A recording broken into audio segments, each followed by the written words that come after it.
اسلامی اصولوں پر بینکنگ کی ایک اسکیم۔ سوال ہے کہ اسلامی اصولوں پر ایک غیر سودی بینک چلانے کے لیے ایک اسکیم بھیجی جا رہی ہے۔ اس کو ملاحظہ فرما کر ہماری رہنمائی کیجیے کہ کیا شرعاً یہ اسکیم مناسب ہے یا اس میں کسی ترمیم و اضافہ کی ضرورت ہے۔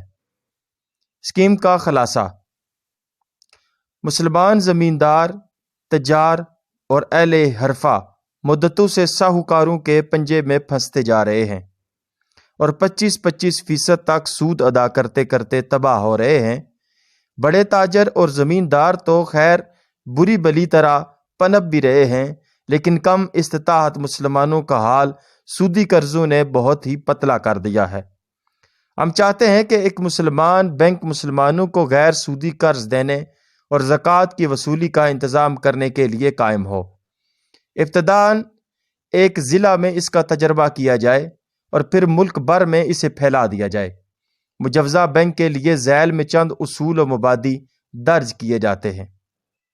نمبر 1، یہ بینک قانون شریعت کا پورا پابند ہوگا اور مفرد اور مرکب ہر طرح کے سود سے دامن پاک رکھ کے کاروبار کرے گا۔ اس بینک سے حاجت مند مسلمانوں کو جائیدادی کفالتوں پر اور تجارت پیشہ لوگوں کو مضاربت کے اصولوں پر کاروبار چلانے کے لیے سرمایہ فراہم کیا جائے گا۔ قرضدار کو عذر معاہدہ اس امر کا پابند ہونا پڑے گا کہ وہ اپنے اموال اور کاروباری سرمایہ پر ایک خاص عرصے تک باقاعدگی سے بینک کو زکوٰۃ ادا کرے۔ اس طریقے سے ایک تو بلا سود سرمایہ حاصل کر کے مسلمان تاجر یا صناع اپنا کاروبار بخوبی چلا سکے گا اور اپنے سرمایہ پر سود ادا کرنے والے غیر مسلم حریفوں کا بخوبی مقابلہ کرنے کے قابل ہو جائے گا، اور دوسری طرف نظام زکوٰۃ کی احیاء میں وہ حصہ دار بنے گا جس کے مٹ جانے کی وجہ سے ہمارے عوام کی غریبی اور بے روزگاری لا علاج ہو کے رہ گئی ہے۔ نمبر 2، یہ بینک چونکہ بہت ہی سادہ اور پاکیزہ طریق پر عوام سے معاہداتی معاملہ کرے گا، اس لیے یہ بآسانی ممکن ہے کہ حکومت سے قانونی طور پر اس کی توثیق کرا لی جائے۔ ضرورت ہو تو اسمبلی میں بل بھی پیش کیا جا سکتا ہے۔ پہلے زکوٰۃ کی جبری وصولی کے لیے ایک دفعہ حکومت کے سامنے سوال اٹھایا گیا تھا، تو یہ اس وجہ سے نامنظور ہوا تھا کہ اس سے مسلمانوں کے متوازی حکومت قائم ہوتی ہے، لیکن ہماری تجویز کے مطابق زکوٰۃ کو جبری وصولی اس معاہدہ کے زیر اثر ہوگی جو بینک اپنے مقروض سے طے کرے گا۔ کوئی حکومت معاہداتی معاملات کی تصدیق سے انکار نہیں کر سکتی۔ نمبر 3، یہ بینک زکوٰۃ اور دوسرے صدقات کی منظم وصولی کا فریضہ بھی اپنے ذمہ لیتا ہے۔ انفرادی طور پر زکوٰۃ تقسیم کر دینا ایک ناقص طریقہ ہے۔ شریعت اس کا اجتماعی نظم چاہتی ہے، لہٰذا ہم چاہتے ہیں کہ مسلم پریس اور پلیٹ فارم کو ہماری اس تجویز کی پوری پشت پناہی کرنی چاہیے۔ نمبر 4، اس بینک کا منظور شدہ اور ادا شدہ سرمایہ کم از کم 5 لاکھ روپے ہوگا، جو 10 روپے کے 50,000 حصص پر مشتمل ہوگا۔ 4 لاکھ کا سرمایہ مناسب صنعتی کاروبار میں لگا کر کم از کم 6% سالانہ منافع حاصل کیا جا سکے گا۔ بقیہ 1 لاکھ ادنیٰ طبقے کے مسلمان کاریگروں اور پیشہ وروں کو قرض دینے کے لیے مخصوص کر دیا جائے گا، اور ابتداً قلت سرمایہ کی وجہ سے قلیل مدت کے لیے قرضے جاری کیے جائیں گے۔ انتظامی مصارف کو تجارتی سرمایہ کے منافع کی 25% یعنی 6,000 روپیہ سالانہ کے اندر پورا کیا جائے گا۔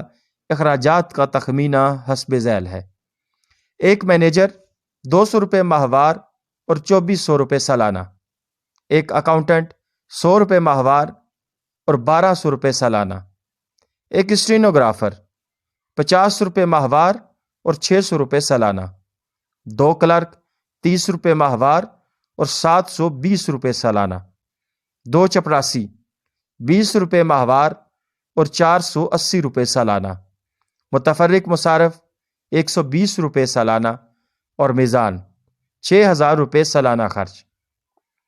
پہلے سال چند ہزار روپے فرنیچر، ٹائپ مشینوں اور آہنی الماریوں وغیرہ پر بھی صرف ہوں گے۔ اس لیے 4 لاکھ کے کاروباری سرمایہ پر متوقع 6% منافع میں سے 2% الگ کر کے بھی ہم 4% حصہ داروں میں تقسیم کر سکیں گے، اور اگر ان امانتوں کا منافع بھی محسوب کیا جائے جو ہمارے بینک کے حوالے کی جائیں گی تو یقیناً حصہ داروں کو زیادہ منافع ملے گا۔ زکوٰۃ کی رقم کو ٹھیک ٹھیک شرعی مصارف پر صرف کیا جائے گا اور دوسرے صدقات بھی مسلمان عوام کی بہبود کے لیے ڈائریکٹروں کی شورا کے مشورے سے خرچ کیے جائیں گے۔ ڈائریکٹروں کی تجویز کے مطابق منافعوں کا ایک مناسب حصہ فلاح عامہ کے فنڈ میں بھی شامل ہوتا رہے گا۔ شورا صرف ایسے اصحاب پر مشتمل ہوگی جو بااثر ہوں اور مختلف طبقات کے مفاد کی نمائندگی کر سکیں۔ نمبر 5، بینک اس کا مجاز ہوگا کہ میعادی امانتوں یعنی فکس ڈپازٹس کی جو رقمیں اس کے پاس ہوں انہیں صنعتی، تجارتی اور زرعی بیوپاروں میں لگا کر منافع حاصل کرے۔ ایسے منافع میں سے ایک حصہ امانت داروں کی تقسیم کر دیا جائے گا تاکہ لوگوں میں ہمارے پاس امانتیں رکھوانے کی طرف رغبت پیدا ہو۔ ہمارے بینک کے امتیازات یہ ہوں گے۔ نمبر 1، اس کے اساس لوٹ کسوٹ کی خواہش پر نہیں بلکہ خدمت اور تعاون کے جذبے پر ہوگی، اور اس وجہ سے اس کی کشش ہر اس شخص کے لیے ہے جو نفع اندوزی کی جگہ خدمت کرنا چاہے، خواہ وہ ہندو ہو یا مسلم۔ نمبر 2، یہ بینک ان لوگوں سے بھی زکوٰۃ جمع کرنے کی کوشش کرے گا جو بینک کے مقروض نہ ہوں مگر زکوٰۃ کو اجتماعی نظم کے ساتھ ادا کرنا چاہیں۔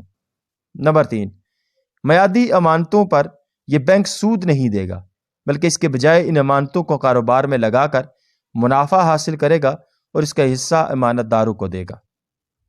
جواب ارشاد فرماتے ہیں، غیر سودی بینک کی یہ تجویز بجائے خود تو بہت مبارک ہے اور میں آپ کو مشورہ دوں گا کہ اس کا تجربہ ضرور کیجیے، لیکن میری رائے یہ ہے کہ اس کاروبار کو زکوٰۃ و صدقات کے ساتھ خلط ملط کر دینا مناسب نہیں ہے۔